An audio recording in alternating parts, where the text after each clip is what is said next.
అన్నం దొరకడం అనేటటువంటి దానికి ఇబ్బంది కలిగితే ఉత్తర క్షణంలో దానికి ఉపశాంతి ఎక్కడ అంటే అన్నాభిషేకము చేతనే. మేము గత శారదా నవరాత్రుల్లో మా అయ్యప్ప స్వామి గుళ్ళో చేశాం.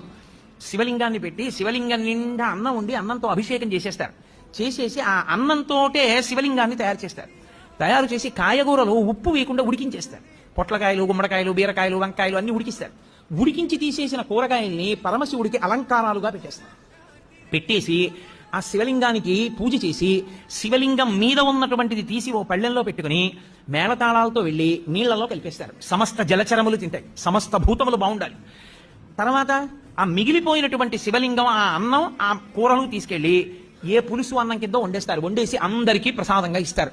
అన్నాభిషేకం చేసినటువంటి శివలింగ ప్రసాదం తింటే అన్నదోష నివృత్తి జరుగుతుంది. జరిగి ఆ అన్నం అంతా బాగుంటుంది. రెండు, అన్నమునకు దోషం ఉంటుంది. ఎప్పుడైనా సరే అన్నం తింటున్నప్పుడు వేరొకరు చూశారనుకోండి దోషం వస్తుంది అన్నానికి.